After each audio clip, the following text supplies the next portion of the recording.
이제 오늘은 지난주까지 했던 아이성의 이야기에 이은 얘기를 좀 하려고 합니다. 이것도 어떻게 보면 하나님의 나라를 처음으로 맞이하는 사람들의 이야기인 것 같습니다. 이제 가나안이라고 하는 땅에 이스라엘이 들어가서 그 가나안을 점령하는 과정 가운데 지금 가나안이 있습니다. 가나안 땅에 지금 들어가 있습니다.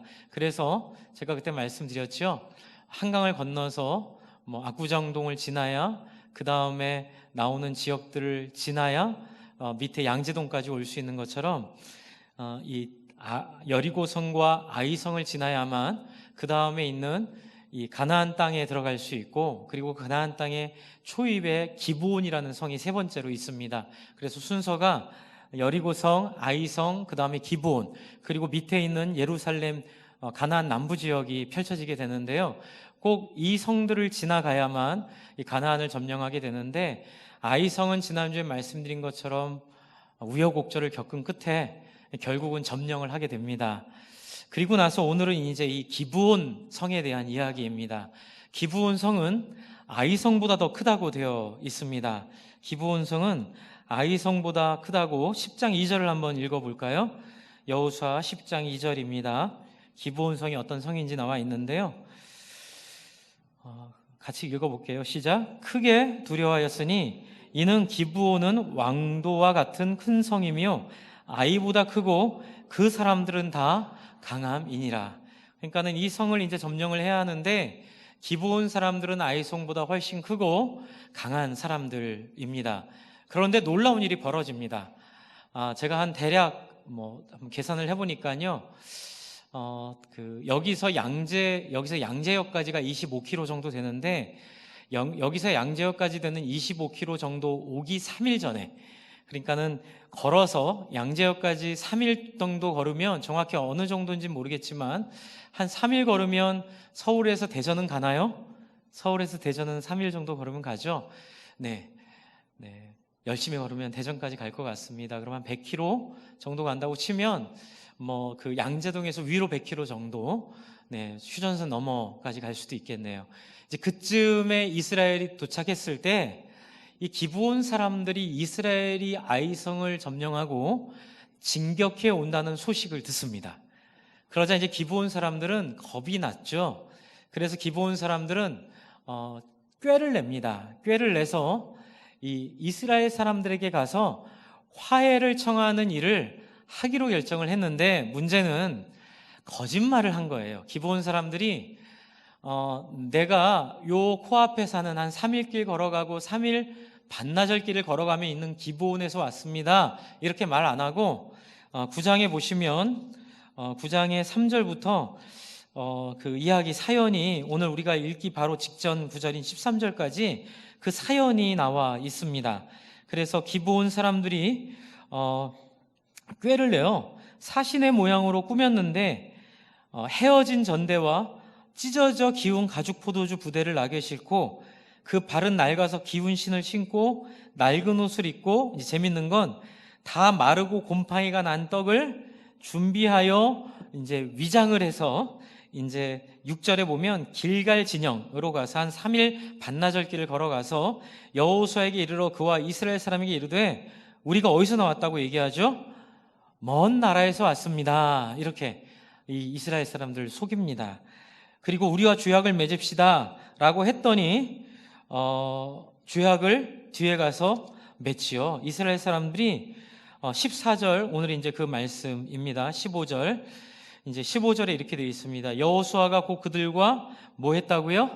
화친하고 그들을 살리리라는 조약을 맺고 회중 족장들이 그들에게 맹세하게 됩니다. 근데 이제 여기에 14절에 우리를 헷갈리게 하는 구절이 하나 나옵니다. 그게 뭐냐면요, 무리가 그들의 양식을 취하거나 어떻게 할지를 여호와께 묻지 아니했다, 이제 이렇게 나와서 약간 부정적인 뉘앙스를 주어서 읽는 사람으로 하여금 그러면 이들이 또 하나님한테 심판당하겠네, 이런 예측을 하게 만들어 놓고 전혀 다른 내용으로 뒤에 이야기를 펼쳐가고 있습니다.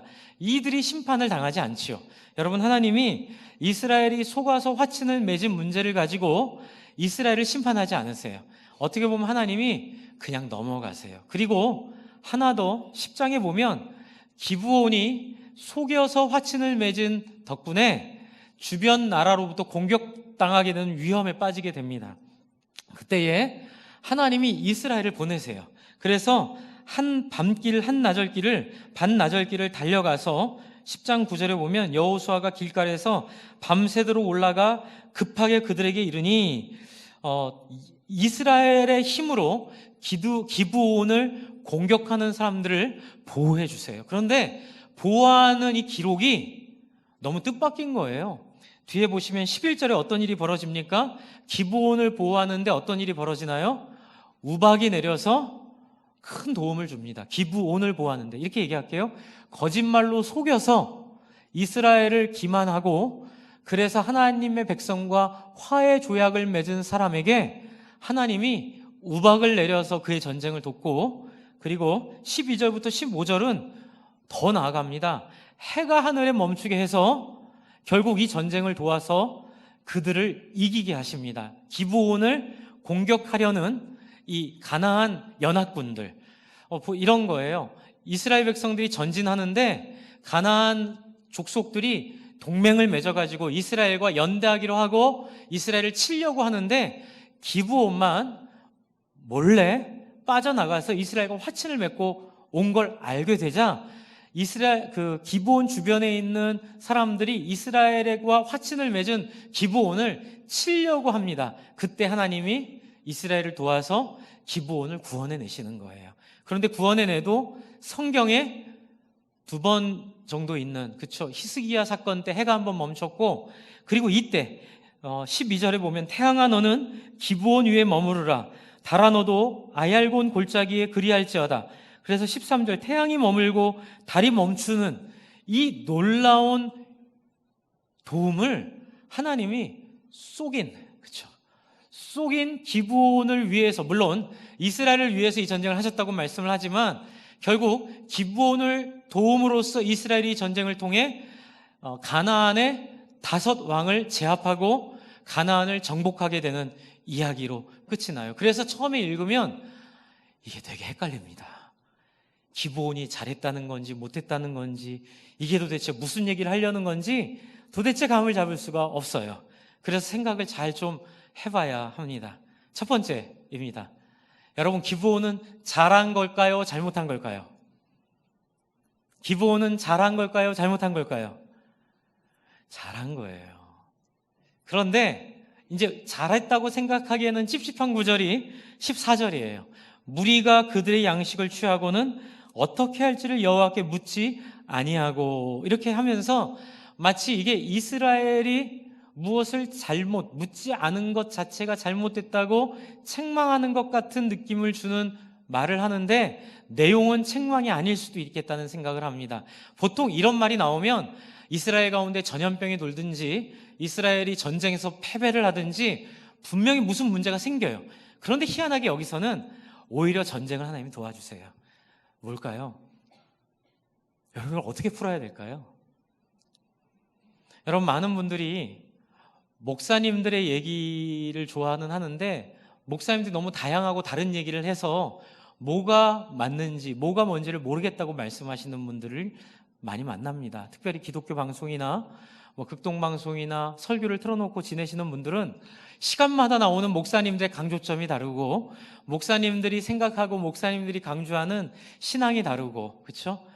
화정구 목사님은 우리한테 오셔서 이렇게 저도 그런 말씀 드리지만 세상의 세속에 좋은 것들에 취해 살지 않도록, 그렇죠? 우리에게 하늘나라의 비유를 통해 말씀해 주셨잖아요. 그렇죠? 하나님의 나라는 이와 같으니 라고 말씀하시면서 하나님 나라의 계산법은, 하나님 나라에 사는 길은 세상과 다르다. 그래서 좋은 집, 좋은 차, 명예, 성공, 그것이 하나님의 복음과 상관이 있는 것이 아니다. 우리는 오히려 선한 사마리아인처럼, 그렇죠? 그런 비유 저는 기억나요. 새 차를 뽑은 그날, 해필 새 차를 뽑은 그날 교통사고를 당한, 뺑소니를 당해 땅에 피투성이가 돼서 쓰러져 있는 사람을 만난 것과 같을 때, 여러분, 내가 오늘 새 차만 안 뽑았으면, 그렇죠? 내가 오늘 카시트만 안 바꿨어도 라고 생각하는 우리에게 화종 목사님 뭐라고 말씀하셨죠? 그때 그 사람을 그 새 차에 새 카시트에 그 사람을 싣는 것이 하나님의 나라다 이렇게 말씀하셨죠. 그렇죠? 그렇게 말씀하는 목사님도 있는데 어떤 분들은 새 차 뽑은 게 하나님의 뜻이다. 새 차 뽑은 게 하나님의 뜻이니 태울 필요 없다라는 뉘앙스로 말하는 분들도 계세요. 그래서 소위 말하는 조엘 오스틴, 이제 그분은 이제 기독교계에서는 이단으로 좀 생각은 합니다. 왜냐하면 물질주의, 만몬주의를 긍정의 힘, 이렇게 한때는 두란노 서원에서 그분 책을 냈지만 아주 심각하게 하나님의 말씀을 왜곡하고 하나님의 진리를 인간의 욕망으로 바꿔놓는 아주 심각한 문제가 그 안에 있다고 우리는 판단을 해요. 그래서 좀 되도록 그분 책은 안 읽었으면 하는 성공주의, 출세주의, 긍정의 힘이 그 긍정의 힘이 아닌 거예요. 하나님의 믿음으로 긍정을 갖는 게 아니라 이제 그분 신앙은 그런 거죠. 믿음의 원동력 어디서 찾냐면 평창동에 갔는데 너무 멋있는 집이 있는 거예요.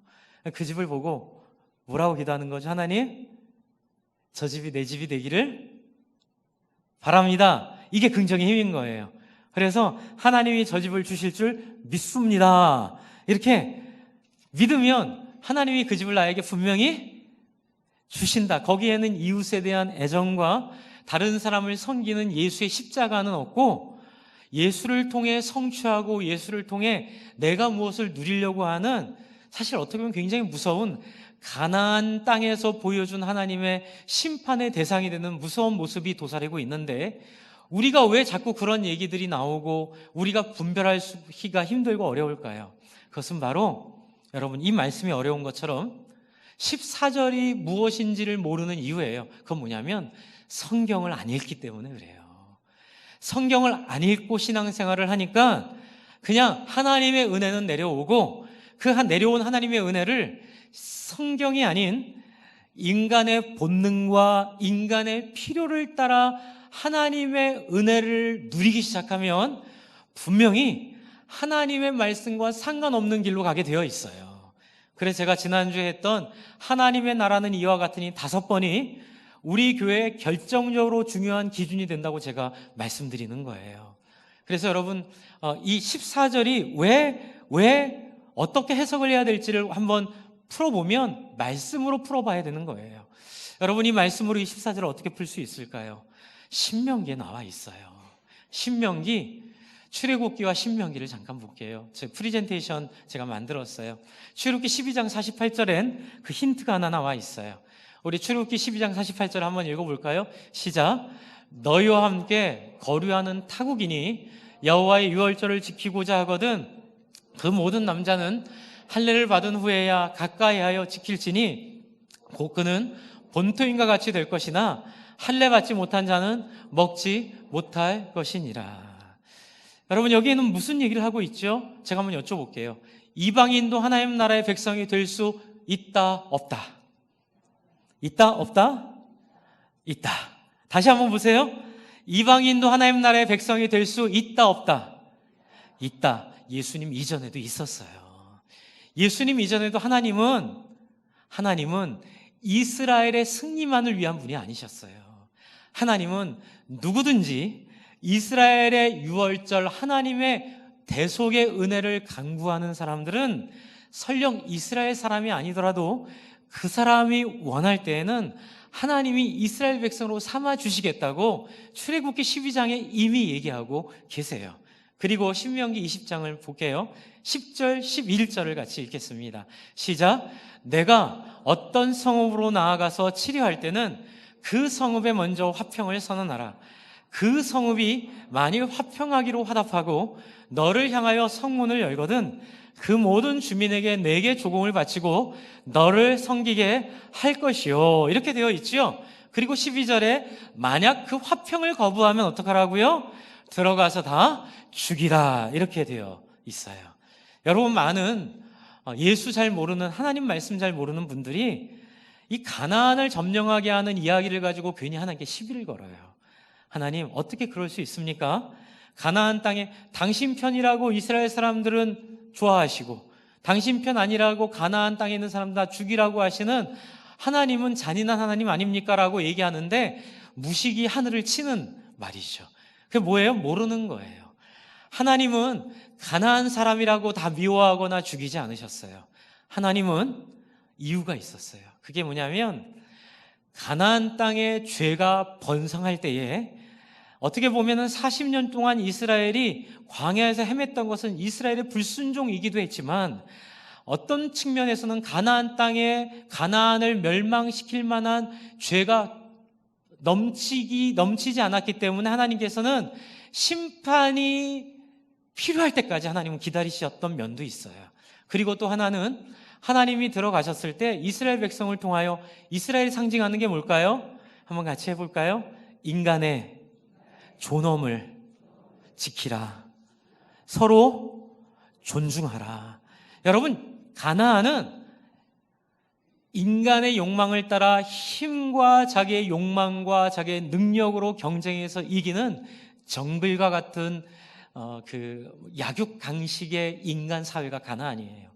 그리고 하나님 나라가 이스라엘을 통하여 여리고를 통하여 들어왔다는 그 의미는 그 약육강식의 정글 같은 이 짐승 같은 인간들 속에 사람이 사람답게 사는 길로 하나님이 계시하시고 그들에게 제한하시고 그들에게 기회를 주시는 것이 바로 이스라엘의 가나안으로 들어오는 과정이라 보시면 돼요. 여러분, 그렇기 때문에 가나안에 있는 사람들이 이스라엘의 승리뿐만이 아니라 이스라엘에게 주신 율법을 전해 듣고 감동할 수도 있다고요. 이스라엘에게 전해주신 하나님의 율법을 듣고 그들이 한 번도 본 적도 없고 경험해 본 적도 없고 생각해 본 적도 없는 하나님 나라는 이와 같으니, 포도원 주인과 같으니, 그렇죠? 겨자씨와 누룩과 같으니, 선한 사마리아인과 같으니. 여러분, 하나님이 우리에게 주신 하나님의 나라는 경쟁하고 야만적으로 돈과 자기 승리와 성취를 위하여 사는 그런 나라가 아니라 어떤 나라라고요? 해필 새 차를 뽑았는데 해필 그 차에 실어야 될 교통사고 만나 피투성이가 되어 땅에 쓰러져 있는 사람을 만나게 하시는 그 하나님의 사랑이 그 사람을 시트를 더럽히면서까지 그 사람을 태워서 하지 않아도 될 수고를 누구를 위해요? 다른 사람을 위해 하도록 만드는 그 놀랍고 새로운 영광스러운 도전이라는 거예요. 여러분, 기브온 사람들은 단순히 하나님이 능력이 있다 그것만이 아니라 이스라엘 백성들이 갖고 왔던 그 율법 속에 있는 고아와 과부를 불쌍히 여기고 희년제도와 그리고 10계명에 있는 4계명은 하나님을 향하여 6계명은 인간을 향하여 주시는 그 계명 속에 이 기브온 사람들은 하나님을 자기의 주인으로 모시기로 소원했을 수도 있어요. 아마 그랬을 가능성이 매우 커요. 그 증거는 뭐냐면 앞에 나와 있는 여호수아 여러분 9장에 보세요. 우리가 읽지 않은 9장 1절 2절에 보면 2절을 같이 읽을게요. 2절 9장 2절입니다. 한번 읽어주세요. 시작.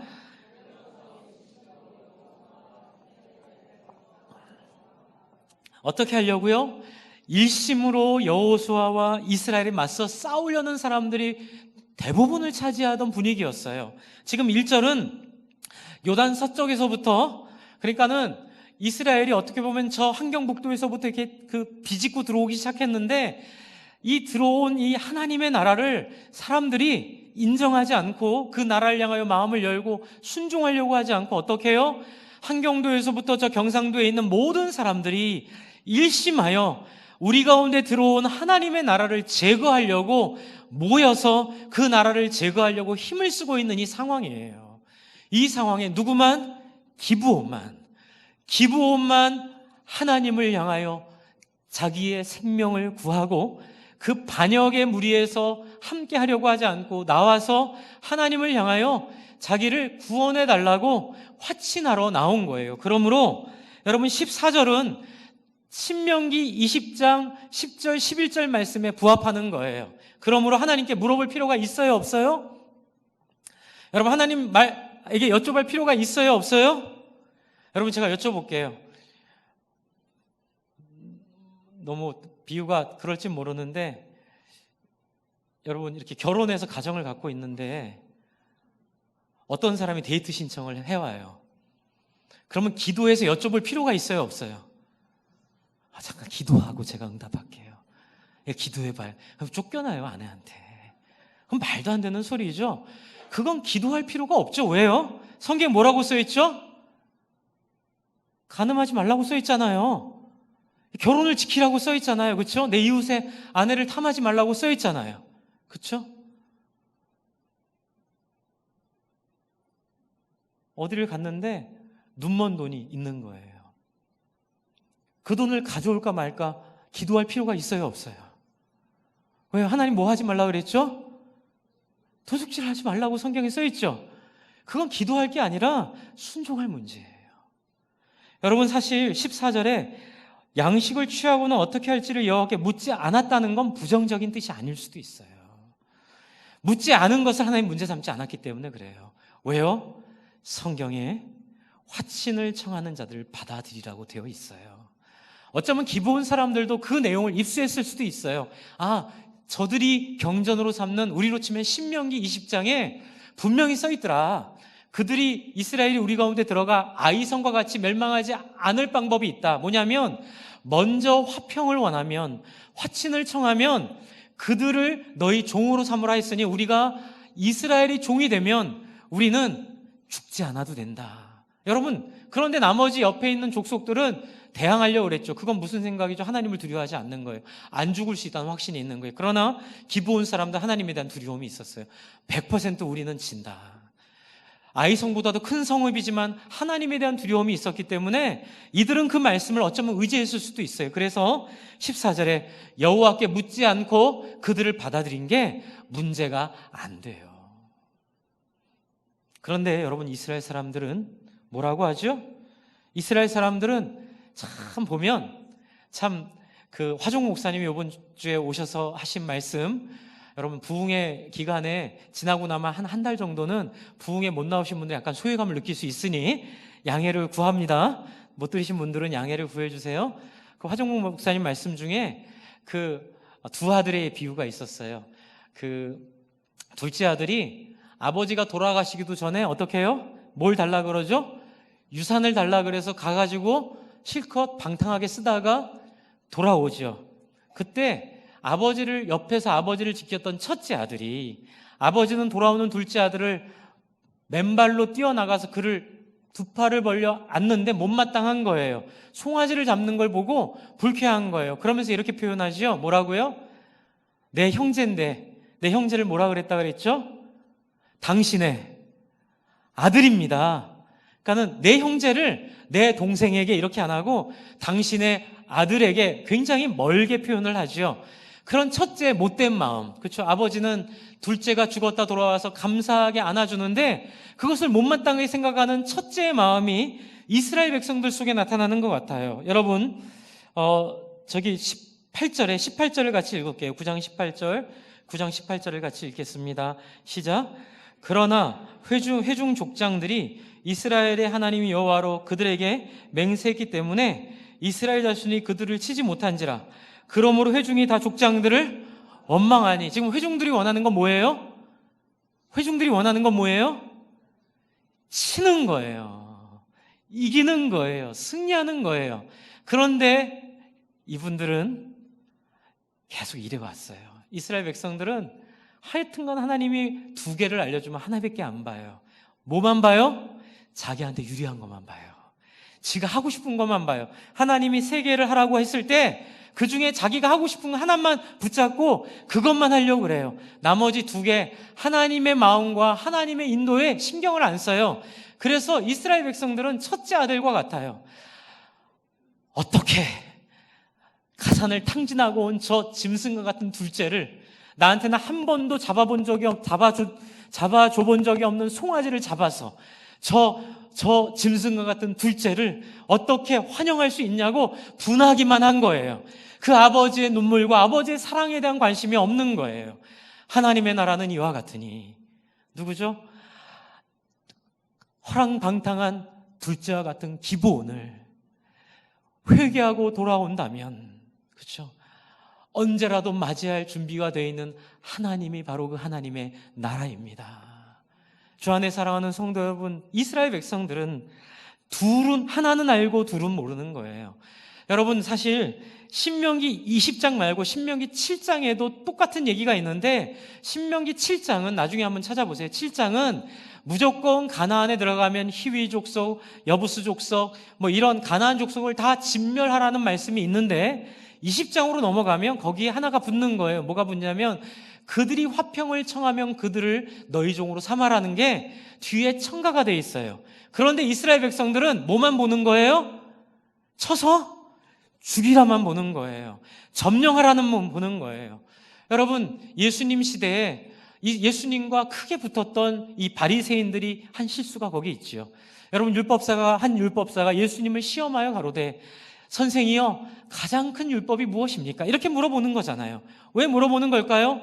예수님이 이웃들을 자꾸 섬기고 하니까는 분명히 예수님이 둘 중에 하나, 이웃을 섬기라고 말하면 하나님을 사랑하는 율법을 어겼으니 죽이면 되고, 예수님이 만약에 하나님만 사랑하라 그랬으면 왜 당신은 행동과 말이 다르냐고 공격할 수 있는 거예요. 그때 예수님 뭐라 그러죠? 내 뜻과 내 목숨과 생명 다해 주 너의 하나님을 사랑하고, 한번 같이 해볼까요? 둘째는 이와 같으니. 이게 너무너무 중요해요. 둘째는 이와 같이 내 이웃을 내 몸과 같이 사랑하라. 이것이 율법과 선지자의 대강령이니라. 주 안에 사랑하는 성도 여러분, 이번에 우리 화 목사님 오셨어도 부탁 주셨지만, 여러분 개인적으로 성경 말씀 묵상하고 읽지 않으면 여러분은 무엇이 옳은 것인지 무엇이 틀린 것인지 구별하지 못한 채 여러분의 본능이 끄는 대로, 여러분 속에 있는 탐욕이 이끄는 대로 신앙생활을 할 수밖에 없게 됩니다. 여러분이 이스라엘 백성들의 모습처럼, 첫째 아들의 모습처럼 하나는 알고 둘을 모르는, 하나님은 쳐서 죽이는 게 목적이 아닌데 신났어요. 재미가 붙은 거예요. 이기는 게 너무 좋은 거예요. 그래가지고 한두 번 이기니까 이제 누구든지 붙으면 다 죽이고 싶은 거예요. 하나님 그런 거 아니거든요. 다 죽이라는 게 아니라 화평을 청하는 자들에게는 긍휼을 베풀고 그들을 너희 안에 데리고 들어와 하나님의 종으로 사용하게 하라는 하나님의 헤세드, 긍휼, 불쌍히 여김이 이 안에 있는 거예요. 주 안에 사랑하는 성도 여러분, 저희는 자꾸 이걸 잃어버리는 것 같아요.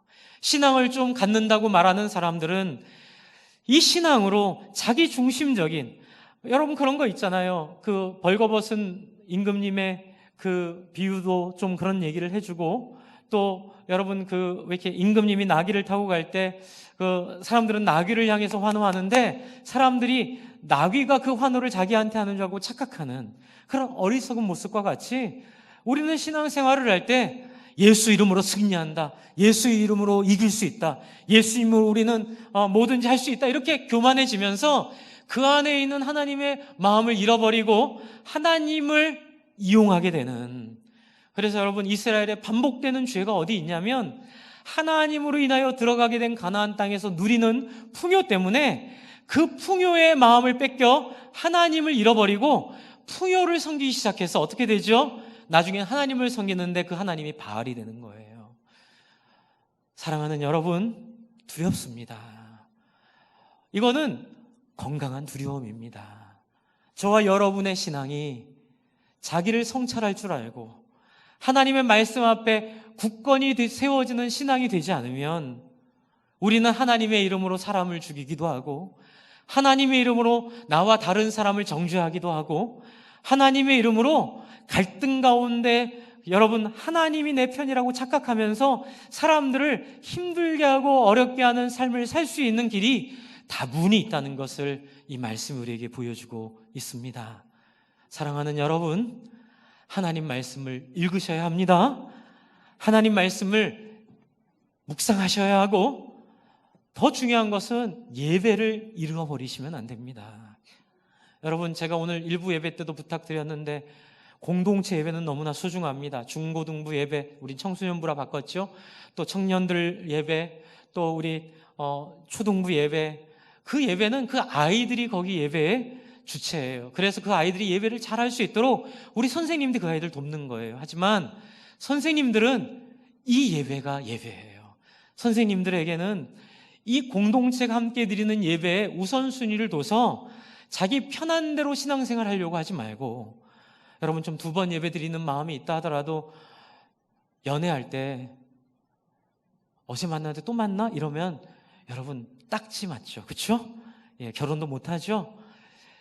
여러분 하나님은 우리를 사랑하시고 우리가 하나님을 사랑하잖아요.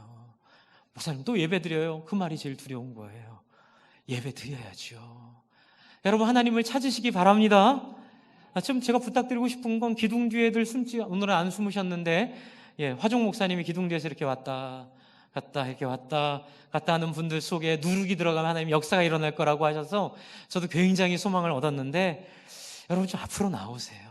좀 앞쪽으로 말씀을 사모하고 하나님 사모하는 그 마음이 예배 시간 10분 전에 나와서 울고 기도하고 하나님 나와 만나달라고 하나님께 마음을 열어놓고 우선순위를 두는. 그래서 여러분 저도 지난주에 우리 화 목사님 설교하실 때 맨 앞자리에 앉아봤거든요. 근데 앉으니까 여기가 너무 높은 거예요. 그래서 이게 너무 이렇게 꺾어져요. 그래가지고 첫날은 되게 불편했어요. 그래서 저 강대상을 확 낮춰버려 그 생각을 하면서 말씀을 들었는데 다음날 기적이 일어났어요. 목 디스크가 나섰어요. 네, 나섰다는 거는 꼭 과장이고요. 너무 좋아진 거예요. 목 디스크가 훨씬 좋아지더라고요. 그래서 또 이런 치유의 자리가 앞자리구나 이런 생각을 하게 됐는데 주 안에 살아가는 성도 여러분 좀 하나님 앞에 적극적으로 예배하고 예배 우선순위를 놓치지 말고 하나님 말씀에 관심을 기울이며 하나님 앞에 나오시기를 바랍니다. 여러분 일주일에 드라마 보는 것, TV 보는 것, 포털 이 뉴스 보는 것, 페이스북 보는 것 대비 하나님 말씀이 얼마나 되는지 한번 계산해 보세요. 너무너무 작아요. 70대 1? 시간적으로 따지면 여러분 이 40분 말씀 듣는 거 가지고 여러분 일주일 동안 듣는 그 많은 세상적이고 세속적인 이야기들을 이겨내는 건 정말 기적인데 이것마저도 안 한다고 한다면, 이것마저도 소홀히 한다고 한다면 여러분 하나님이 무슨 방법을 통하여 여러분에게 말씀 주시고 여러분의 마음을 열어 말씀의 자리로 인도해 내실 수 있겠어요. 그러므로 좀 아기를 낳더라도 화 목사님이 요번에 식사하는데 그런 말씀해 주시더라고요. 자, 요즘 너무 감격이 있는 것 중에 하나가 그 아기를 낳고 정말 힘든데도 한 달 만에 예배를 사모해서 그 아기 안고 잠옷실에 와서 예배 드린 사람이 그렇게 많다는 거예요. 너무너무 하나님을 향한 사모함, 예배를 향한 목마름, 하나님을 향한 그 간절함들이 그 하나님이 모르시겠냐는 거예요. 여러분 잠옷실 와서 예배 드리면 막 시끄럽고 예배 안 되는 것 같은데 그것만으로도 소중할 줄을 믿습니다. 거기에 하나님의 마음이 부어지고요, 하나님의 말씀이 열리기 시작해요. 주 안에 사랑하는 여러분 부탁드립니다. 하나님의 말씀을 열어서 읽으십시오. 시간을 투자하십시오. 우선순위를 드리십시오. 그래야 이스라엘 자손과 같이 이 하나님의 마음도 모르고 족장을 원망하는 이런 일을 하지 않게 돼요. 그러나 놀랍게도 이 족장들은 리더들이 너무 훌륭하죠. 족장들은 이 문제를 그냥 자기들이 약속했기 때문에 기브온이 속였다 하더라도 족장들은 그냥 그것을 약속을 지키는 쪽으로 갑니다. 왜요? 하나님은 신실하신 분이세요. 속아서 약속을 했다 하더라도 이 본질이 그들이 화평을 청했을 때 하나님이 그들을 받아주라는 말씀의 본질에서 벗어나지 않았기 때문에 그 껍데기는 좀 이따 설명드릴게요. 마지막에 왜 기브온이 속였는지를 좀 설명드릴 텐데요, 그 껍데기를 보지 않고 그 핵심을 보고 그들을 살려줍니다. 그리고 23절에 이렇게 합니다. 그러므로 말씀대로입니다. 너희가 저주를 받나니 너희가 대를 이어 종이 되어 다 내 하나님의 집을 위하여 나무를 패며 물깃는 자가 되리라 하니, 24절 그들의 말이 너무 이뻐요. 여러분 이게 가나안에 살았던 이방인들이 할 말인가라고 생각될 정도로 이뻐요. 어떻게 말하죠? 그들이 여호수아에게 대답하여 이르되 당신의 하나님 여호와께서 그의 종 모세에게 명령하사 이 땅을 다 당신들에게 주고 이 땅의 모든 주민을 당신들 앞에서 멸하라 하신 것이 당신들의 종에게 분명히 들리므로 당신들로 말미암아 우리의 목숨이 이를까 심히 두려워하여 이같이 하였나이다. 여러분 뭘 한 거죠? 하나님을 두려워하는 거예요. 하나님을 의식하는 거예요. 그래서 하나님 앞에 겸손해진 거예요. 여러분 이런 사람들이 있다니까요. 전도하다 보면 이런 사람들이 있어요. 목사님 요즘엔 나가서 전도해봐도 사람들이 안 와요. 그런 말 하지 마세요. 여러분, 이런 기부온 사람들과 같이 하나님의 마음을 존중하고 그 말을 두려워하는 사람들이 있고요. 밑에 보면 당신들의 손에 우리를 맡깁니다. 당신들의 좋을 대로 우리에게 행하소서. 그래서 26절 여호수아가 그들을 살리고 27절 같이 읽을게요. 시작. 그날에 여호수아가 그들을 여호와께 택하신 곳에서 회중을 위하여 여호와의 제단을 위하여 나무를 패며 물깃는 자들로 삼았더니 오늘까지 이르느니라. 여러분, 여기서 되게 중요한 구절이 하나 있죠. 뭐죠? 여호와께서 어떻게 하신 곳에서요? 택하신 곳에서. 여러분, 샛길로 들어온, 샛길로 받은 구원과 같은데 하나님이 그렇게 여기지 않으시고, 여러분 정말로 들어올 때는 속여서라도 살기 위해 이렇게 들어왔는데 하나님이 그것을 가벼이 여기지 않으시고 택한 곳에서 하나님의 예배를 수종들게 하는 레위인들과 함께 지내게 하면서 영광스러운 하나님 나라의 예배를 시중들게 하는 자리로 이들을 인도하셨어요. 하나님 얼마나 좋으신 분이신가요? 여러분, 얼마 전에 우리가 읽었던 여호수아 그 앞에 나왔던 여리고성의 기생 라합과 같은 여인도 그렇게 생각지도 못한 그 곁길로 들어온 구원받은 백성인데 예수님의 조상으로 삼으셨던 것처럼, 여러분 정말로 기브온과 같이 정말 죽을 수밖에 없고 가나안 땅에 살아 하나님도 없이 살았던 사람이지만 먼저 하나님 앞에 회개하고 돌아와 하나님 앞에 자기의 인생을 맡겼을 때에 종으로 삼지 않으시고 종이라도 하나님 나라의 사역을 하게 하는 택하신 곳에서 귀하게 쓰임받는 사람으로 하나님이 이들을 사용하셨음을 우리는 보게 됩니다. 그것뿐만이 아니라 여러분, 지금 기브온 사람들이 위기에 처하죠. 바로 이것이 기브온이 거짓말을 하게 된 이유예요. 여러분, 이 기브온 사람들이 위기에 처하자마자 하나님은 이스라엘 백성들을 하룻밤 달리게 해가지고 기브온 사람들을 돕게 하셔서 하나님이 전쟁을 수행하게 해서 아까 말씀드린 것처럼 우박과 태양을 멈추게 하면서까지 기브온 사람들을 건져주세요. 이게 하나님의 은혜예요. 하나님의 은혜는 한량없고 예수님 이전부터 구약 성경 때부터 하나님의 은혜는 우리 가운데 들어와 있습니다. 이제 마지막으로 기브온이 왜 속였는지만 말씀드릴게요. 여러분, 기브온이 왜 속였을까요? 이유가 있었어요. 하나님이 이 속인 걸 왜 봐주셨을까요? 이유가 있었어요. 여러분, 아까 전에 9장 1절 2절에 뭐라 그랬죠? 이스라엘이 130km 정도 떨어져 있는데 왔을 때에 기브온 사람들이 화친해야겠다는 마음을 먹었어요. 그런데 여러분, 지금 분위기가 어때요? 다 이스라엘을 향해 동맹을 맺어 전쟁하자는 분위기예요. 그런데 기브온이 만약에 이스라엘에 가서 나 여기 요 앞에 있는 기브온, 여기서 한 3일 길 가면 있는 우리인데 우리와 화평해 주십시오라고 말하면 소문이 날까요, 안 날까요? 소문이 나겠죠. 어떤 소문이요?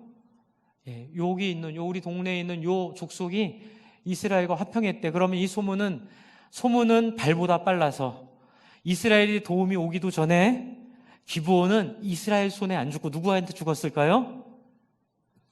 주변에 있는 그 가나안 연합군의 손에 죽였을 거예요. 왜요? 배신은 죽음이에요.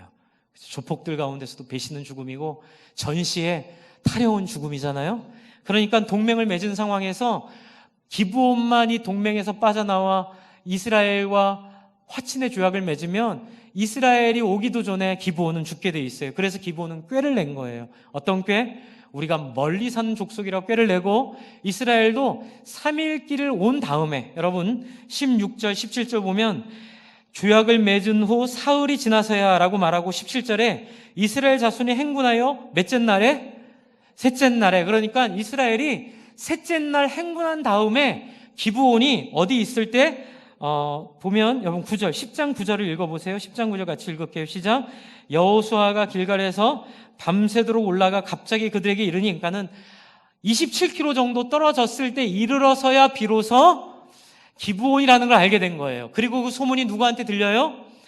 그 주변에 있는 조폭과 같은 다섯 왕, 예루살렘에 있는 가나안 다섯 왕에게 들려서 이 다섯 왕이 10장 4절을 같이 한번 읽어볼게요. 10장 4절 같이 읽습니다. 시작. 내게로 올라와 나를 도우라. 우리가 기브온을 치자. 이는 기브온이 여호수아와 이스라엘 자손과 더불어 화친하였음이라 하매 아모리 족속의 다섯 왕들 곧 예루살렘 왕과 헤브론 왕과 야마르 왕과 라기스 왕과 에글롤 왕이 함께 모여 자기의 모든 군대를 거느리고 올라와 누구를 죽이려고 하고 있어요? 기브온을 죽이려고 하고 있어요. 그때 하나님이 하룻길을 밤새 달려서 이스라엘을 파병하셔서 기브온을 구원해 주시는 거예요. 하나님의 섭리 가운데 기브온은 구원을 받는 거죠. 그래서 여러분, 교회 생활하면서 우리 형제들이 자매들이 이유를 알 수 없는 모습을 보일 때가 있어요. 이유를 알 수 없는 문제를 보여줄 때가 있어요. 그때 그들의 사연을 알지도 못한 채 그들의 마음을 아프지 않게 했으면 좋겠습니다. 여러분, 다 하나님이 아시는 그들만의 이유가 있을 때가 있는 거예요. 교회에서 뭐 예를 들어 청소를 한다든지 뭐 대대적으로 뭘 하는데 몸이 아파서 못 나왔는데 그것도 모르고 왜 못 나왔냐고 그 사연을 배려하지 않고 함부로 우리가 그 사람을 판단하면 하나님은 그 사람을 인정했는데 우리는 그 사람을 공격하게 되지요. 하나님은 기브온의 사정을 아십니다. 여러분, 그래서 로마서에 보면 이런 얘기가 있죠. 누군가 널 위해 기도하네, 누군가 널 위해 기도하네. 거기에 무슨 얘기가 있죠? 성령이 우리를 아십니다. 여러분, 하나님이 우리의 마음을 아세요. 하나님이 여러분의 형편을 아세요. 하나님이 저희의 사연을 아세요. 그래서 그 사연 속에 어쩔 수 없이 기브온이 했던 이 행동을 하나님이 안아주시고 하나님이 기브온을 구원해 주시고 기브온을 살려주셨습니다. 우리가 서로에게 하나님이 용납해 준 우리 형제 자매들의 모습 속에 여러분, 기브온과 같은 사연이 있을 수도 있으니 여러분, 우리가 겉으로 보이는 모습만 봐가지고 잘못했다, 잘했다 평가하지 말고 하나님이 안아주신 그 마음이 확실하기 때문에 여러분, 서로를 깊이 안아주고 깊이 이해하고 깊이 받아줄 때에 하나님이 알아서 다 이 문제들을 처리하시고 하나님이 판단하실 줄을 믿습니다. 또한 우리의 문제도 기브온과 같이 하나님이 체휼해 주시고 우리의 심령을 통촉하여 주시고 우리의 마음을 이해하여 주시고 우리를 하나님이 함께 마음으로 함께 해주심을 믿으시기 바랍니다. 그런 복이 여러분 가운데 있기를 바랍니다. 이 시간 우리 한번 같이 기도할까요? 여러분, 저는 여러분이 이 기브온을 안아주신 하나님의 마음을 받았으면 좋겠고요, 또 그걸 이해하지 못하는 이스라엘 백성과 같은 모습을 벗었으면 좋겠습니다. 이 시간 한 번 더 같이 한번 기도하고 한 번 더 기도하겠습니다. 같이 기도하겠습니다. 하나님 아버지,